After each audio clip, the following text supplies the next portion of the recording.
নমস্কার, সুপ্রভাত। আজ 21শে নভেম্বর 2024, বৃহস্পতিবার। আমরা দেখে নেব ইতিহাসে 21শে নভেম্বর দিনটির তাৎপর্য। আজকে হচ্ছে বিশ্ব টেলিভিশন দিবস। 1694 খ্রিস্টাব্দে আজকের দিনে ফরাসি দার্শনিক ভলতেয়ার জন্মগ্রহণ করেন।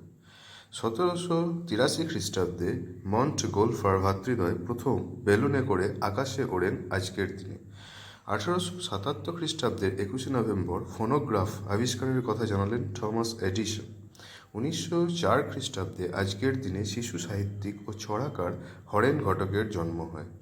1908 খ্রিস্টাব্দে আজকের দিনে বিপ্লবী সত্যেন্দ্রনাথ বসুকে ফাঁসি দেওয়া হয়। 1921 খ্রিস্টাব্দের 21শে নভেম্বর বিশিষ্ট বাঙালি মৎস্যবিজ্ঞানী ডক্টর হীরালাল চৌধুরী জন্মগ্রহণ করেন। 1926 খ্রিস্টাব্দে আজকের দিনে অভিনেতা প্রেমনাথের জন্ম হয়।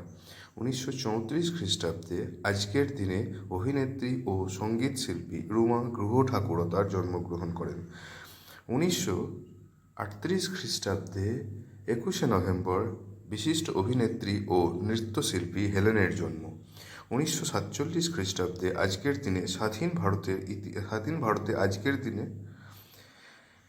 জাতীয় পতাকা সম্বলিত ডাকটিকিট প্রকাশ করা হয়। 1970 খ্রিস্টাব্দের 21শে নভেম্বর নোবেলজয়ী পদার্থবিদ চন্দ্রশেখর বেঙ্কট রমনের মৃত্যু। 1974 খ্রিস্টাব্দের আজকের দিনে শিশু সাহিত্যিক পূর্ণলতা চক্রবর্তী মৃত্যুবরণ করেন। 1995 খ্রিস্টাব্দের 21শে নভেম্বর সাহিত্যিক সবিতাব্রত দত্তের মৃত্যু। ধন্যবাদ।